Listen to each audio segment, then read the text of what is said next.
फिरौन डूब गया। मूसा अलैहिस्सलाम बनी इसराइल को लेकर आगे बढ़े।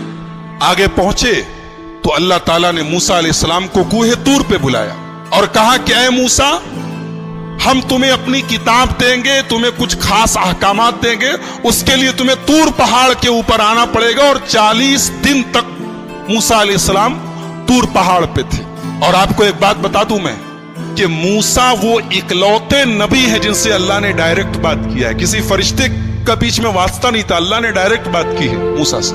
जब भी बात की है डायरेक्ट बात की। तो हजरत मूसा ने कहा कि अल्लाह, मैं आपको देखना चाहता हूं। अल्लाह ने कहा लन तरानी, तो मुझे कभी नहीं देख सकते। बाज उलमा ने कहा है कि अल्लाह ताला को मूसा ने कहा लन तरानी, अल्लाह ने कहा तुम मुझे कभी नहीं देख सकते। इससे पता चला कि अल्लाह को कोई देख नहीं सकता, कभी नहीं देख सकता। मगर यह बात गलत है।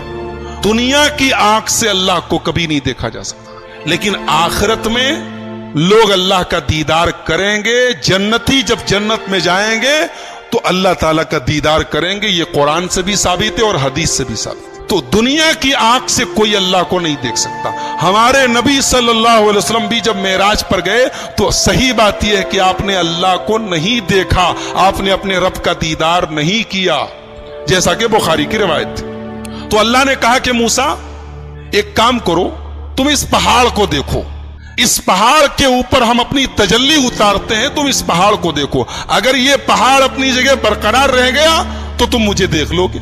फलम्मा तजल्ला रब्बुहु लिल जबली जअलहु दक्का, जब अल्लाह ने अपनी तजल्ली उतारी है पहाड़ के ऊपर, पहाड़ रेजा रेजा हो गया। वखर्र मूसा सईका, और मूसा बेहोश होकर गिर पड़े।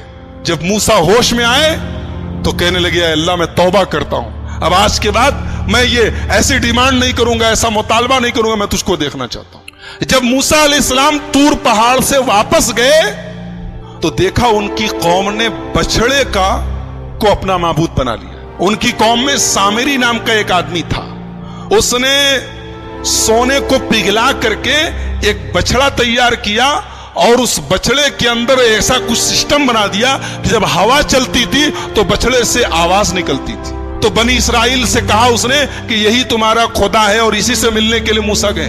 तो बनी इसराइल उसके आगे सजदा करने लगे। जब मूसा अलैहिस्सलाम आए और देखा कि उनकी कौम बछड़े की इबादत में लग गई है, तो सबसे पहले अपने भाई हारून को पकड़ा, जिनको अपना जानशीन बना के गए। अपने भाई हारून की दाढ़ी पकड़ ली और कहा कि मैंने तुझको अपना जानशीन बनाया था, तूने यही मेरी जानशीनी निभाई है, मेरी कौम बछड़े की इबादत में लग गई। कहा कि मेरे भाई, पहले मेरी बात सुन लो, मेरी दाढ़ी छोड़ दो, मेरा बाल छोड़ दो, पहले मेरी बात तो सुनो। ये सब आपस में झगड़ा कर रहे थे और मैंने समझाने की कोशिश की।